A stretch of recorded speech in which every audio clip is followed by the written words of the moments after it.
Marge. Hi, this is Snowman in the Morning Plus with Drew Willingham on with me. And before we go further, we're going to go through a bit of a brand change. We're working on a name. We got a name suggestion. Playing it over in my head. It's going to work. Just got to find a way for it to make it work. This is Drew. Good afternoon, Drew. How are you?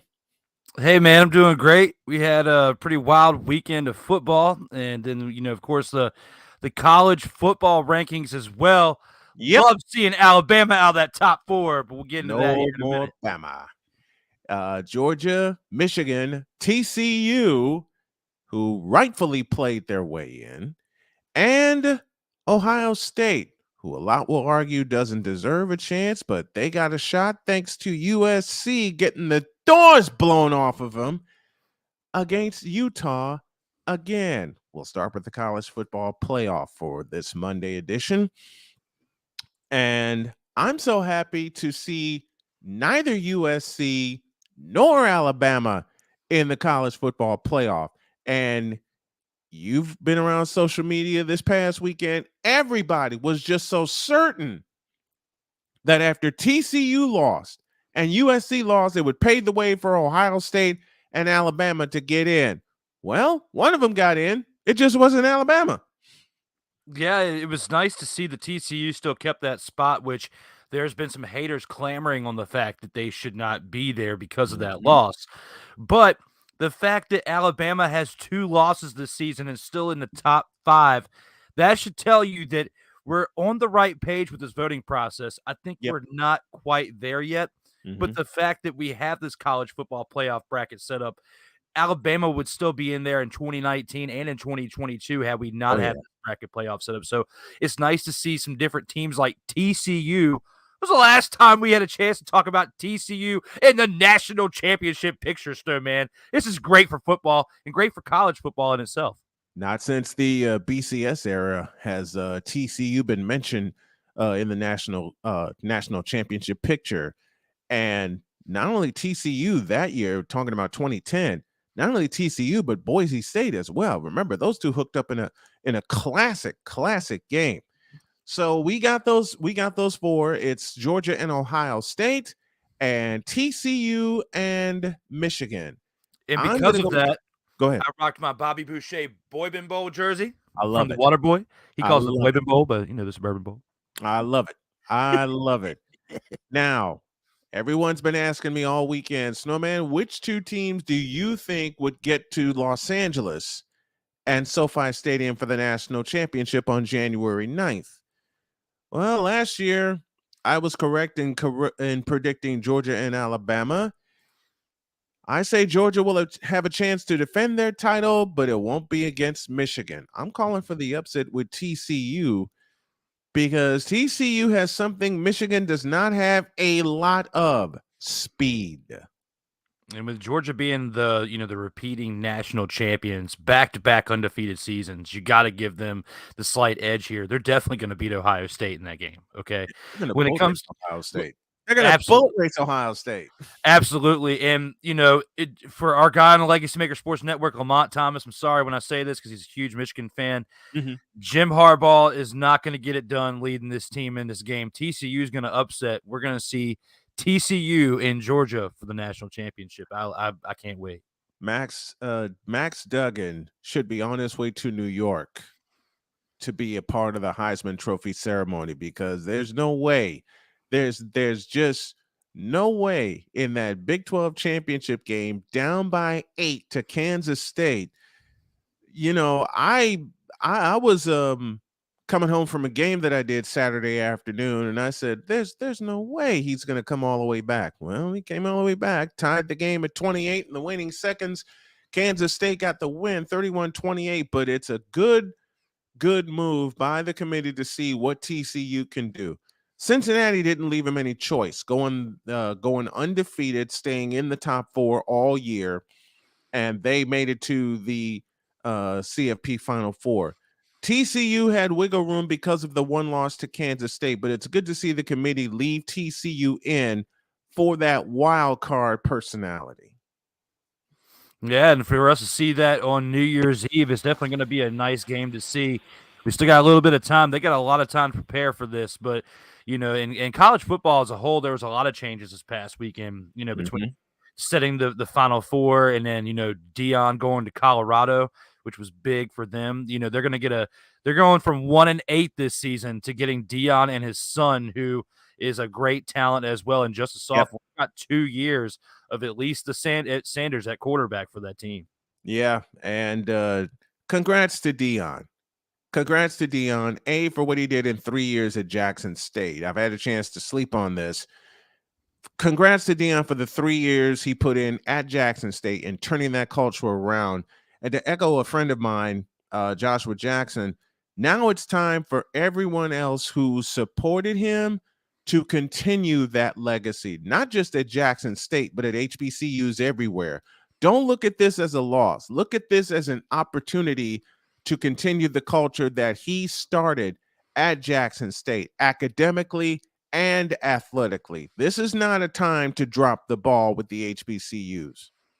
Yeah, Coach Prime's going to do some good things there in Colorado. I think he's going to have a little bit of a shaky start that first year, but if Mhm. he brings, a bunch of talent from Jackson State, which he already said in that post game, meeting with the team, that he doesn't want a bunch of people jumping in the portal, going in the portal and dying in the portal. He Right. wants them to go where it's their best fit for them, and it might necessarily not be following him to Colorado State, but it also might not mean staying put in Jackson State as well. Right. Right. Go where you are happy. That's what the portal is. That's what the portal was created for. But the portal, for me, has been misused by a lot of athletes. I mean, just because you don't get time at one school doesn't mean when you hit the portal and you go to another school that you're going to get time there either. College football when I was growing up was based on talent and based on nerve. The nerve of the coaches to start you or give you or give you a chance, and the talent you had to bring to prove to them that they were making that they were making the right choice. We don't see any of that anymore. Mm-mm. No, we definitely don't. And that's the new age of college athletics with the boosters and with the payment and all that stuff that's actually legal Mhm. now. So Mhm. all that comes into play now and actually legally this time. It was going on behind closed doors and, under the rug, swept under the rug for quite some time. But now, as we see it come to the light, Yep. these are the little things that we got to deal with seeing people jump ship more often to either chase the money or the playing time. Or both. More often than not. Can we just take the time to appreciate that we won't hear Stephen A scream roll tide this year? I certainly appreciate it because I'm sure as hell not screaming roll tide. I was happy when Tennessee beat Alabama. I was happier when Texas A&M kicked Alabama out of the playoff for good. Now, there's still going to be an argument. TCU shouldn't be in. They only lost once. Here's the point. Alabama lost twice in conference, and TCU played for their conference championship. Those are the two main points that I believe allow TCU to remain in the chase. As far as Coach Sanders is concerned, he's got a lot to establish, and I just want Colorado to give him his full contract time to do it. Oh, absolutely. And TCU, enjoy this run while you have it in 2022, because starting next year, there will be a Manning in Texas and at Texas for the Texas Longhorns. And that team will be taking your spot, whether it's next year or the year after. It may take a year for him to get his feet wet there, but there's going to be a Texas Longhorn sighting in this Final Four within the next 2 years. Mark my words. There will definitely be a Texas Longhorn sighting within the next 2 years. To be perfectly honest, were it not for TCU, I thought Texas would make it this year after coming so close to beating Alabama at Memorial Stadium in Austin, Texas. But the next couple of years, we will indeed see a Texas Longhorn sighting. Drew said it. I'm saying it. It's going to happen within the next couple of years. Let's pause for 60 seconds, and when we come back, we're going to talk a little bit of baseball. Congratulations to the crime dog, Fred McGriff, and Justin Verlander is heading east. Give you all the details when we get back. Legacy Maker, the All Sports Network, presents a Sertoba Media production where the struggle is real to be awesome.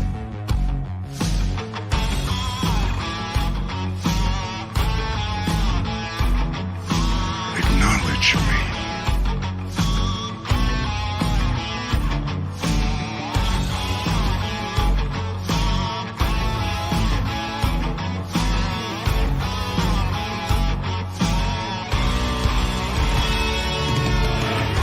You should know your role and shut your mouth!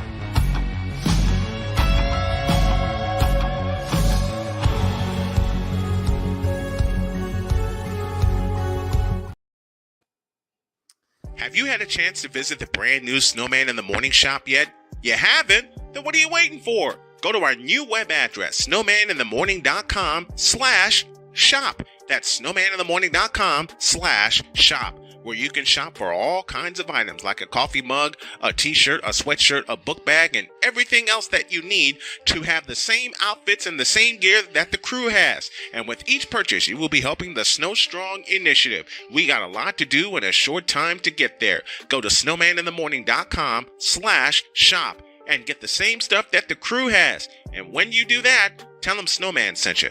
Thanks.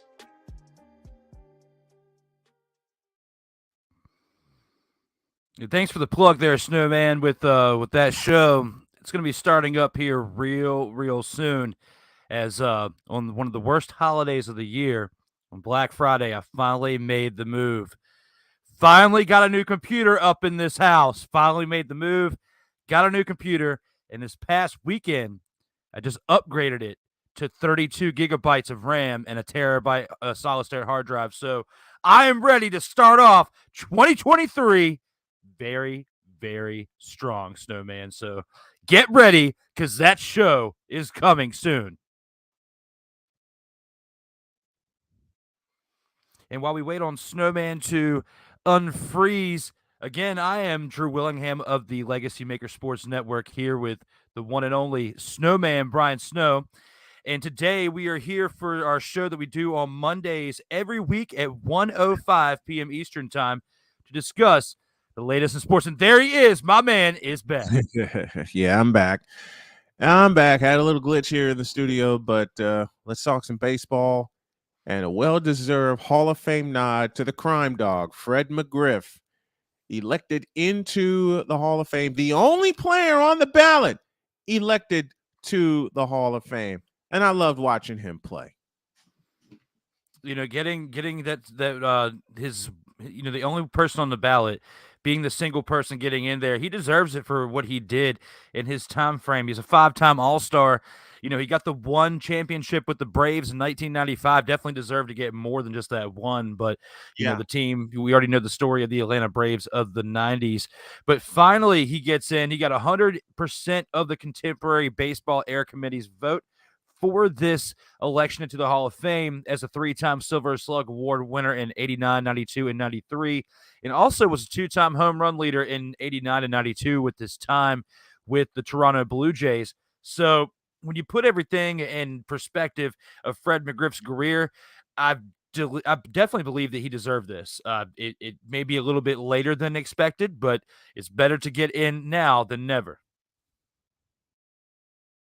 All right, and there comes the argument, because there are two very, I'll say it, popular players that were left off the ballot once again, and I'm talking about Barry Bonds and Roger Clemens. Give me your thoughts on those two. Do they deserve to get in at any point? Do they deserve to get in at any point in time? No, they don't. You cheated. Regardless of, you know, the fact that their numbers were great before they cheated, you still cheated. Mm-hmm. Mark McGwire hit 70 home runs, cheated, not in the Hall of Fame. Sammy Sosa hit 60 home runs in multiple seasons. I believe he did it 4 times. 3 consecutive seasons. 3 consecutive. Okay. I thought it was 4, but he still did it on multiple occasions and is not even in the Hall of Fame. Right. You know, when you got people like Cal Ripken Jr., Mariano Rivera, Derek Jeter, all of the greats who did it the right way, and they didn't have astronomical numbers, but they still had respectable numbers and lengthy careers. Cal Ripken still played for 20 years without using performance-enhancing drugs. and was great throughout it. In his last All-Star game, which was that year, hit a home run. Didn't need the roids to do it. In Barry Seattle. Bonds was a 40-40 guy before he juiced. Had he not juiced and was not chasing the home run record, or was not chasing to play, 3 or 4 more years than what he could have had he not, he would have gotten a Hall of Fame had he not cheated, because his career was already a Hall of Fame career before he started. Same with Roger Clemens. Roger Clemens might not have played into the 2000s, or at least into the level that he did, or had what the resurgence that he had in Toronto when he left Boston, because his career was going down that last year in Boston. Then he looks like, when he had that resurgence in Toronto, we saw why, because he went to the Blue Jays, played with Jose Canseco, got stabbed in the buttocks, and then became a super machine again, even better than what he was in his early 20s with the Boston Red Sox. So when you compare the numbers, you compare the facts, and what they did in their later career, it's not normal, because it still hasn't been matched to this day of a player playing that well into their 40s. LeBron, you're not going to prove him wrong. We'll get to that later. But as of right now, Barry Bonds, Roger Clemens, you don't get in. If it were my vote, you don't get in. Two sluggers that I loved watching that did it the right way, and people want to make the contention that they don't deserve to get in. One of them is Jim Thome. The other is Frank Thomas. If y'all didn't see Frank Thomas play, you want to talk about a power hitter that could spread the ball to all fields as well as hit for power and average. And for those of you that want to come after me saying Frank Thomas doesn't deserve to get in, career 301 hitter, over 500 home runs, about over 1,000 RBIs. But again, it's that average for a big man, a career 300 hitter. Hell yeah, he deserves to get in. And as far as Jim Thome goes, Jim Thome made the Cleveland Indians of the 90s. He did. He absolutely made the Cleveland Indians of the 90s. And proud I am to say, at a game where I was, had the only run of the game against the Minnesota Twins in 2008 when he was playing for the White Sox, courtesy of a home run. So those two definitely deserve to get in. And again, our congratulations to the crime dog, Fred McGriff, for getting into the Hall of Fame. Now, speaking of Hall of Fame, there's a Hall of Famer in process by the name of Justin Verlander, who is heading east. According to reports that came out before we went on the air, Justin Verlander is headed to the New York Mets on a 2-year deal. What do you think of this? Well, I think it's another famous Mets move, because when you think about when they got R.A. Dickey, and there's been some other pitchers too, they're getting them in their latter part of their careers when they're in their late 30s. And Verlander, I think he'll be 40 next year, if I remember right. So you're getting Verlander at the tail end of his career now. For what he did this year in Houston, he got a World Series ring, but he also played on a very, very talented Houston Astros team. Now, don't take that away from the Mets, because the Mets are a very talented team. They were at the top of the NL East for quite some time in this year. Then they kind of fell short, at the beginning of the playoffs to the Phillies. We already know how that was, but we already said it back then. If the Phillies made some moves in the pitching department, and if they got a few more people, as far as at bats goes, if they make the move for Aaron Judge and Verlander and possibly one more, they're going to the World Series this year. Potentially with Verlander, they could already potentially get to at least the championship series this year, but they need one more big splash this offseason. I don't think they're getting Aaron Judge. However, with the move that they just made with Verlander, it makes those chances increasingly better. But I still don't see him going to that team in New York. He's going to a team in New York, but he's going to stay with the one he's been with his entire career. I don't think so. I think Aaron Judge is headed west. You think he's going back to Cali where he grew up? I believe he's headed to San Francisco. I believe he's headed to the Giants. You San Francisco, man. For the simplest of reasons, they can offer him the most money, and I believe he would have a ball playing at Oracle Park, and it would take a lot off of him, and they may move him to a different position. They may move him to first base. Yeah, I mean, he's still athletic enough to cover the outfield, though. But he's athletic enough to cover the outfield. But if you want to take a lot of pressure off of him, also physically, and plus he's 6'7". You can have him you can have him at one of the hot corners. You can have him at first base with no problem. But we'll see how all of that plays out. I just believe in my heart that Aaron Judge may go west. Now, I may be totally wrong in that prediction. Speaking of west, Clayton Kershaw is going to stay west. He signed a 1-year, $20 million deal to remain with the Los Angeles Dodgers. That was smart. Wondering why. That was smart on his part, but back with Aaron Judge on one last thing, we need to take into account the fact of all these big money contracts and where that got people. Pujols, look what happened with him. He took the money for 10 years. The Angels did nothing. He was miserable for a decade, Snowman. And then he goes to the Cardinals, had a better shot in that 1 year to make a World Series run than he did in the entire decade he was with the Angels. Had a lot more fun. We saw a lot more production out of Pujols. Aaron Judge needs to think about that. If he signs a 10-year deal, he's going to be spending the second half of his career with that contract. So do you want to go somewhere and lock yourself into a big money contract, or do you want to go somewhere on a more player friend or more business appropriate type contract for the team to where they can still make big moves during off seasons, have success, and you get a World Series ring? Because you had a chance to carry the Yankees this year, but you need a lot more help than what you had around you this year in New York in order to get that far. And if you go to the big money out west, you may never get as far as you got this year again. But then again, you're talking about the Giants, a very, very young team that surprised people 2 years ago when they won 107 games and lost in they lost in the division series, but they weren't even supposed to compete. So a big splash like Aaron Judge just may put them back on the map. We'll pause for 120 seconds, and when we come back, the 49ers won, but it cost them big. More when we get back.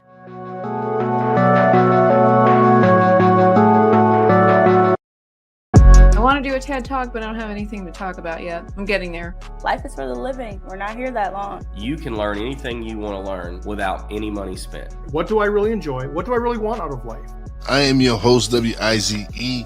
Are you in a life holding pattern? Well, this is for you. Welcome to the Stuck in My Mind podcast.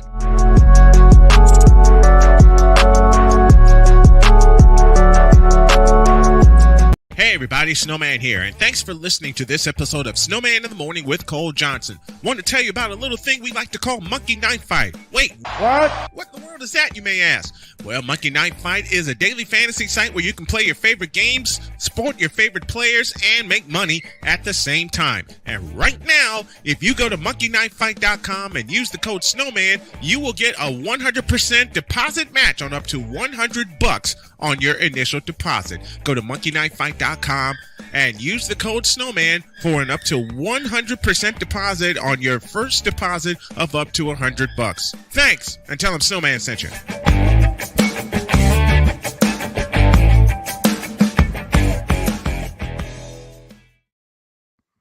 The sports senseis are back.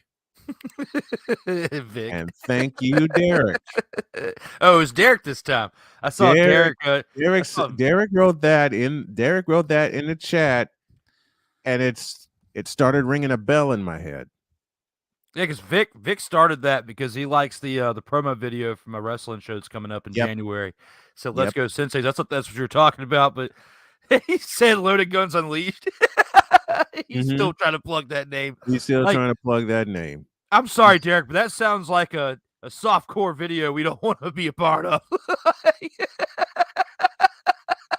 I can't. Leave it. I can't do that. I can't do it. I can't do it. But I have been plugged into Snowman. I like Unleashed.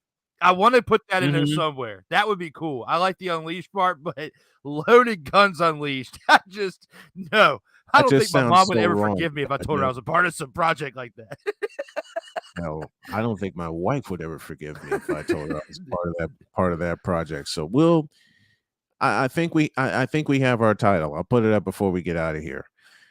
49ers won yesterday 33-17, but it cost them Jimmy Garoppolo to a broken foot. He's out for the remainder of the season. And as I talked about this morning on the main program, the doomsayers, the naysayers were all over the place. not so fast, because I made a comparison that a run could happen with the 49ers that could be compared to one Jeff Hostetler from the New York Football Giants, because no one expected the Giants to do anything after they lost Phil Simms, and they started the year 10-1. Well, all they did was go to San Francisco and knock off the top-seeded 49ers without a touchdown, getting only 5 field goals in that game. And then they kept the ball away from Jim Kelly and the Buffalo Bills to the tune of 39 minutes and won the Super Bowl. Everyone's saying, well, you won't be able to win the Super Bowl with Brock Purdy. Give Mr. Irrelevant a chance. Give him a chance. There was a reason that the 49ers picked him. Now we get to see it. Snowman, if you can tell from the smirk on my face while I was saying that, you're just giving a homer pick. Come on, man. Let me break this down for you. You got 5 games left in the season. It's a lot of games to expect your third string quarterback to carry you from your 8-4 record that you currently have. That, hey, I will give him his credit. He played very well against the Miami Dolphins, who have been suspect on defense this year. The only type of, real positivity the Dolphins have had were when Tua has been in the game and they've had offensive help from that. But you have 5 games left this season. I see you only winning 2 of those 5, and that's against the Raiders and the Cardinals. Okay. The Buccaneers, Wrong the Seahawks, answer, and the Commanders. Of course, you've been one that's been talking very highly of the Commanders, and now that this just happened this weekend, I'm sorry, but unless something drastically changes in Washington, you're losing that game in 3 weeks now. You're Brock Purdy's not going to beat that defense that we just saw yesterday, tie the New York Giants in the best division in the NFL. So you got the Buccaneers this upcoming week. You have a chance of winning that one. I'll give you that. You have a chance because the Buccaneers have been playing suspect this year. The way the Seahawks have been coming around this year with Geno Smith, I don't see you beating them in 2 weeks. And again, whether I was a fan of the Commanders or not, just judging on the way they've been playing and the energy that they get from Taylor Heineke being on this team and starting at quarterback, on December 24th, on Christmas Eve, I see the 49ers losing at home. But you do have a chance with winning those 2 back-to-back games, but at that point, you're going to be at 8-7 coming into that Raiders game if this goes the way I'm predicting on New Year's Day. 8-7, it's going to be tough. I mean, in this division, it's still very tight, but Brock Purdy's not taking you to the Super Bowl, Snowman. I'm going to stop you right now on the 5th of December, the day after Jimmy G's injury. I'm telling you, Brock Purdy will not be playing in the Super Bowl with the San Francisco 49ers this year. I will still stick with my prediction from a couple weeks ago that we talked about. That's all. Jeff Hostetler was QB2, not QB3, Snowman. He was QB2, not QB3. Okay, so you got to give it that. Plus, Hostetler had already spent more time on the field than Brock Purdy had at this point. Listen, okay, since you want to bring up a very popular name, Tom Brady was QB2 once upon a time. Who was QB3 that went to the Super Bowl? Brock Purdy could be the first. I'm telling you, Snowman, I will stick with my original pick. They're going to the NFC Championship game, but they're not getting past that. Okay. And I said that Then with Jimmy G. And I will say this. That's a lot to say Brock Purdy will go. Okay, then I will say this. And I could be totally, totally wrong. This is a homer pick and this is a heart pick, but I'm going to go ahead and say it. And for Rod West in the chat, I'm going to shut you up too. Rod, he said y'all are done. You saw that, right? Yeah. And Rod, thanks for joining us here on the program. We appreciate you. Then I'm going to go ahead and make a heart pick of all heart picks. As far as the regular season goes, we're going to run the table.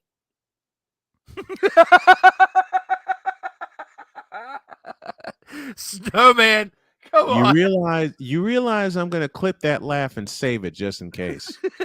Yes. The only game, but I will say, in a realistic format, the only game that I am concerned with is Seattle. 2 reasons.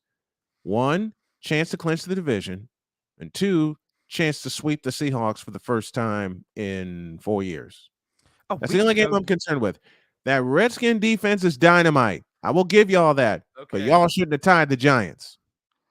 Yeah. Period. I mean, especially the way they started that game being 10 up 10 in the first quarter, they should not have. Yeah, 10-0 in the first quarter. 10-0 in first quarter. I thought it was going to be a runaway. I really thought it was going to be a runaway, even with the retro uniforms the Giants were wearing and the retro end zones and all that stuff. That should have been a blowout. I mean, I love the Giants and what they're doing this year, but the Giants are half a team. The Giants are going through what a lot of teams go through with massive injuries along key positions. How did y'all wind up in a tie? Especially with the Giants being either 31st, they were 31st or 32nd coming into that game in second quarter points alone this entire season. 31st, yeah. I think it was 31st, and they scored 10 points on them in that game in the second quarter. So it's like, yeah, that's when I started to see the wheels come off a little bit. I was just hoping that they would be able to tie the game, get to overtime at that, because when it was like 5 minutes left in the game, they were still down by a touchdown. And Taylor Heineke led them to that touchdown at the very end of the fourth quarter.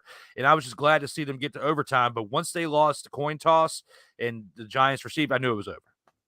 They walked right down the field, ate all of the clock. They ate all 10 minutes, and they blew the field goal. Rod, I can tell you this, that Snowman does not need a drug test. This is just years of being a 49ers fan, and this is years of me being spoiled by the 49ers. All right. Yeah. Let me just go ahead and say that aloud. And people who know me or know of me, you included, this is years of me being spoiled by the 49ers. But I'm going to stick by my pick. I really believe Brock Purdy and no Brock Purdy, we're going to run the table. I'm sorry. I don't think you need a drug test, but I can't believe you can say that with a straight face. Like you were saying Jimmy G was going to do the same thing last week. And then you're talking about you're going to have a challenge against Washington with Jimmy G. Now you're saying Brock Purdy's going to beat him? I'm going to look this camera and you in the eyes, and I'm going to say it boldly. Now, I will put this caveat. I could totally be wrong, and this could totally go left. I understand that. I totally get that. And I have my receipt books, plural, standing by. I have my receipt books standing by. But for the third time this program, I believe the 49ers can run the table. I hope you clip that out. Stop the cap. No, this ain't cap. Listen, Taylor Heineke and the Redskins can run the table. Who the hell am I to say? Right? Yeah. Taylor Heineke and the Redskins can run the table. Hell, the Philadelphia Eagles could wind up 16-1. No, right? Not. I don't think so. I know, but I think they're going to at least lose one more game. But nobody saw them being at this point this year. Though, I nobody called. Hell no. Hell no. Or the NFC East the way as good as they're doing collectively to be, nobody predicted that either. Nobody predicted the last place team would be 7-5-1. 7-5-1. It should be it should be 8-5. All right. It should be 8-5. Now Wise is in on the phone. Wise Hefe definitely need to stop the cap. 49ers not going to the Super Bowl. He thinks Brock Purdy is going to take this team to the Super Bowl and win. Did I say Super Bowl and win? I said we were going to win, but you said they were going to Super Bowl. I did say we were going to go to the Super Bowl. I also said regular season wise, we're going to run the table. That is my statement, and I'm sticking to it. Okay, I'm sorry, but between Rod saying you need a drug test and you saying they're going to the Super Bowl, it was already off the rails. Rod, your Patriots won't feel the confetti either, especially after they lost to a backup quarterback. Now shut it. But they felt it 6 times since the last time you felt it. Yeah, they won like a dozen conference championships since the last time you went to the Super Bowl. Well, no, because you did go to the Super Bowl 10 years ago. Well, no, you went a few years ago too with Jimmy G. But you still lost 10 years ago and a few years ago with Jimmy G. On a losing streak, Snowman, are you going to snap this losing streak in the Super Bowl with Brock Purdy? Yep.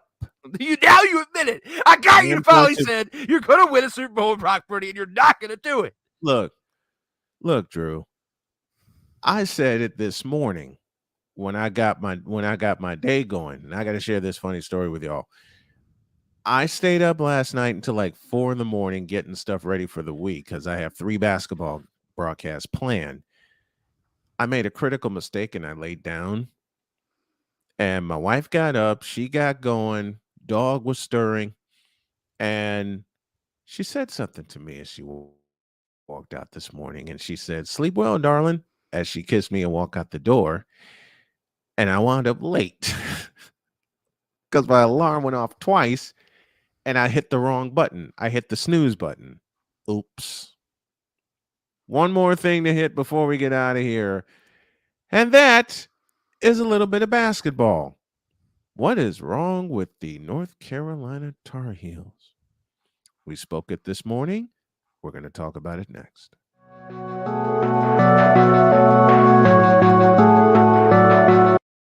I want to do a TED Talk, but I don't have anything to talk about yet. I'm getting there. Life is for the living. We're not here that long. You can learn anything you want to learn without any money spent. What do I really enjoy? What do I really want out of life?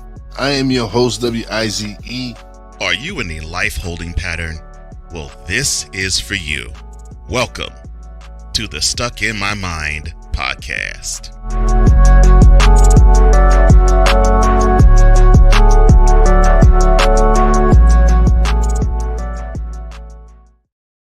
All right, time to finish things up here. And let's go back to Deion Sanders before we move on. Okay. This is a totally big opportunity for him to really, really, really establish something at the University of Colorado. And I'll echo a point that I said earlier in the program. They need to give him the full time to do it because we're talking about multiple recruiting classes. We're going to talk about multiple transfers. The multiple transfers are coming. You know, that's inevitable with the transfer portal. But they really need to stick with him to do it. Yeah, but the question is, how much time do you actually give him? Is what I was wondering, because is it the standard 4 years? Because it seems like, you know, to give a coach a really good amount of time to get his feet wet, get recruitment, it takes about 4 to 5 years to really build a powerhouse. If that's what you're looking to do, if he's just filling a void, which he's not, because he's Deion Sanders, he's prime time. He's not there to fill a void. He's there to do the job. So when you think about what he did in Jackson State, he had a great undefeated season this year. He's bringing his son, who's definitely top-tier quarterback, and he will definitely get a chance to show that for the Colorado team. We'll see here shortly if this is a big move for Colorado that's going to pay very big dividends for years to come. And who knows, in the next decade, we could see Deion coaching his own son in the NFL. You think he'll get an NFL job? There's that chance. He's prime time. He's been covering the NFL as far as an analyst for quite some time. Look at Jeff Saturday. Jeff Saturday's way underqualified to be a head coach. That's what we saw with that beatdown 54-19 last night by the Cowboys and the Colts. Yeah. I think prime time could do a better coaching job than that, and he's actually got head coaching experience in the collegiate level. He'd be way better than Matt Rule in the NFL. Yes. He's played it. Dear He's God. lived it. He's now coached it at the collegiate level. I'm not saying right now. He needs to be at this big. He needs to be at Colorado, which is a big chance for him to prove that he is worthy of being a collegiate head coach, for one. But he's got the experience being an analyst. He's got the experience being a Hall of Fame player who people respect what he says. And now, if he can take that further along in collegiate level, I would not be surprised if by the year 2032 we see Deion as a head coach in the NFL. Well, he's got 5 years to prove himself at Colorado. It's a 5-year, $29.5 million deal. And I think he's going to do that.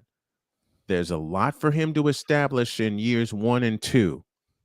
I hope they understand that. In years 1 and 2, there's a lot for him to establish. The same way they gave him the room at Jackson State, the same way they need to give him the room at Colorado to establish something I think can be very special.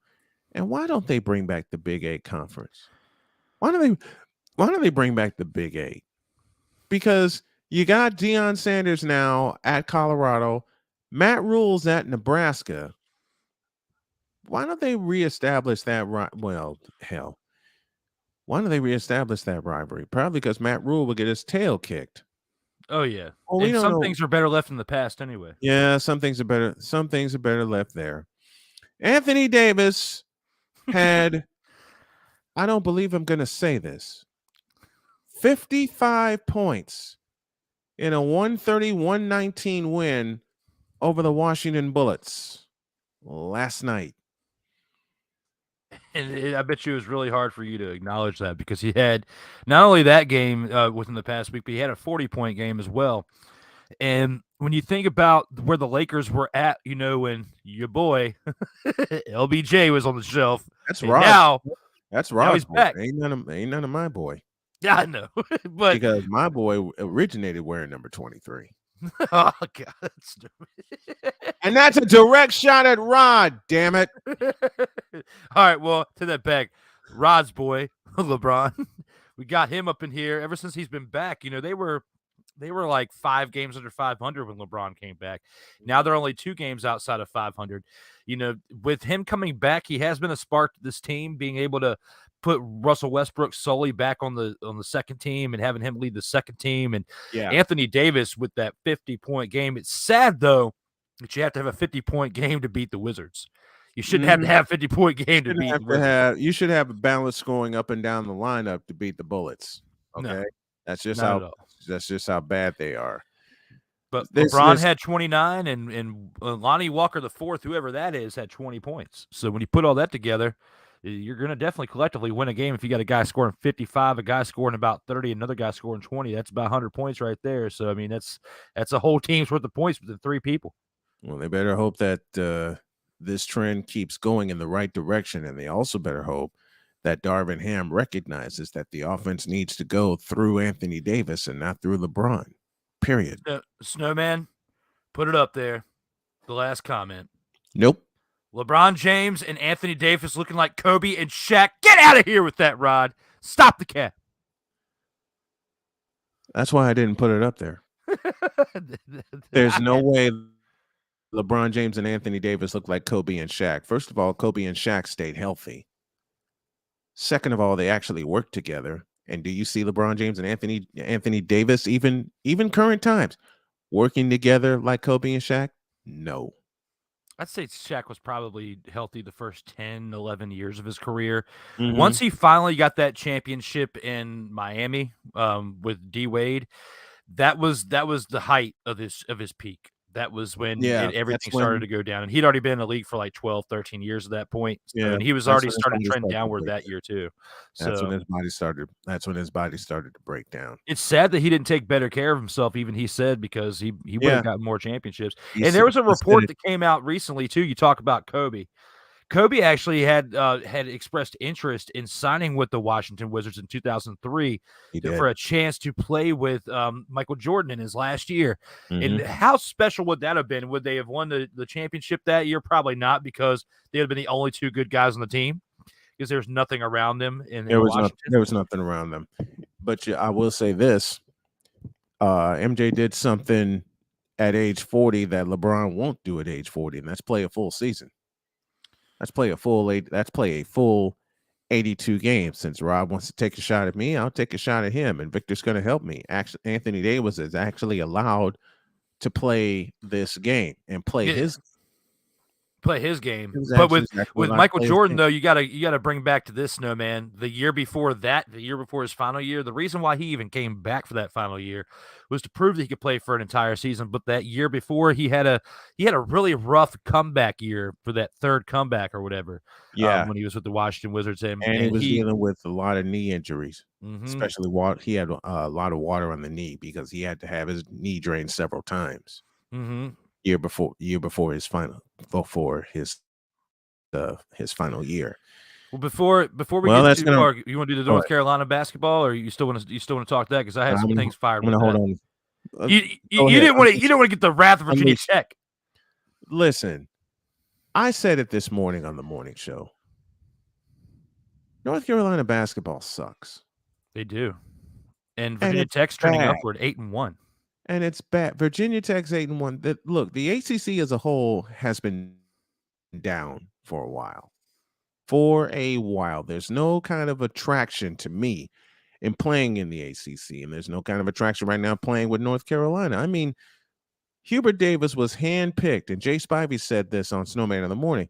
Jay Spivey, listen, Hubert Davis was handpicked by Roy Williams to replace him. Handpicked.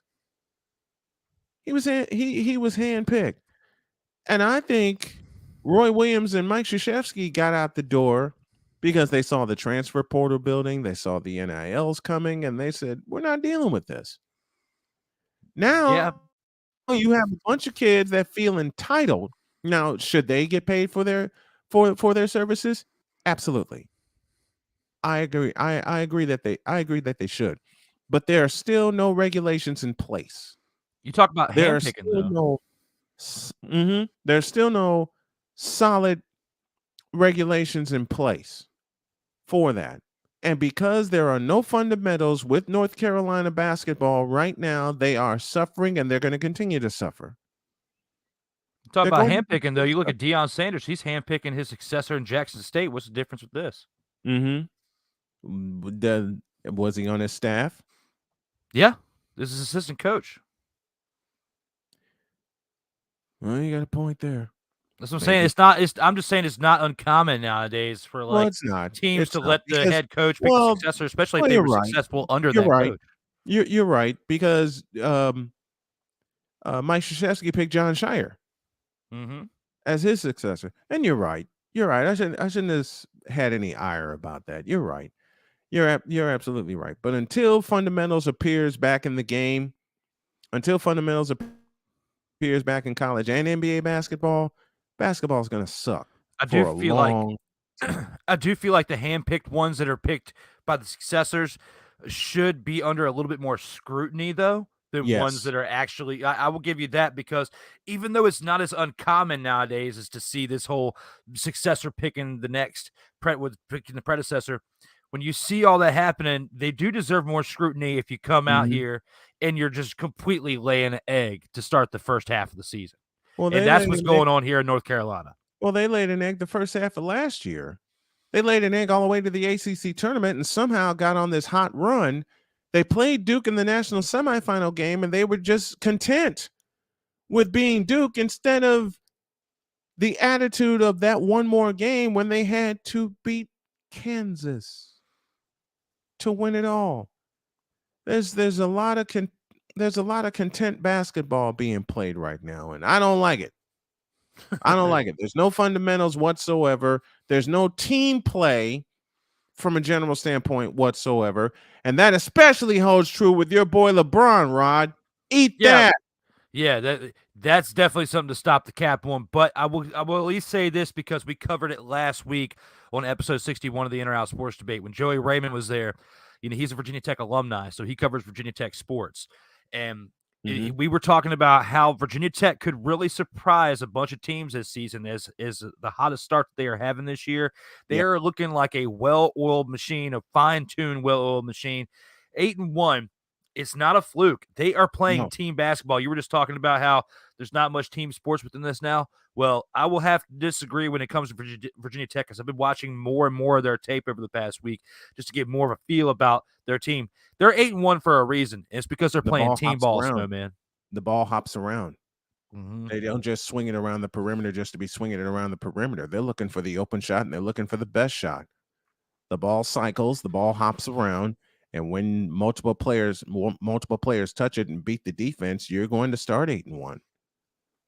You're gonna start 8-1. We'll leave it there for next week. Drew and I will be back with a new name, and it's going to be the Sports Senseis Unleashed. Sports Senseis Unleashed. I love it.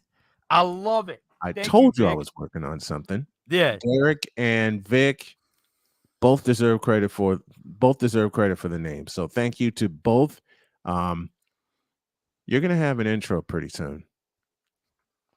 You're gonna have an intro pretty soon, and there's a lot for us to be working on. For those of you listening via the SDN Sports Radio Network, tomorrow we go to Seymour for girls basketball as Jennings County at 5-2 takes on the undefeated Seymour Owls. We'll start our broadcast at 7 Eastern with a tip time of 7:30. For Sensei Drew, I'm Sensei Snowman. We're out of here. We'll see. Hey, one more thing, Snowman. I got to throw one thing for you. There's a fan of yours. It's going to be on my show tomorrow night. That knows you very well from Florida. He will now be a 2-time Vault of Fame inductee. That is Kyle Nash of the 3-Point Conversion. Will be there tomorrow night for episode 62 of Fan of Snowman's, and we're going to be talking about one topic the Snowman may be a little sour on for the final round. Stay tuned, guys. Legacy Spaker Sports Network. Check it out tomorrow at 9, a very special time, 9:05 p.m. Eastern time. It's a late edition. But unfortunately, my full-time job has pushed it back a little bit, so I have to do that. 9 o'clock. I got a bone to pick with Kyle Nash. I'll work with him later. All right, we're out of here, folks. The Sensates will see you next week.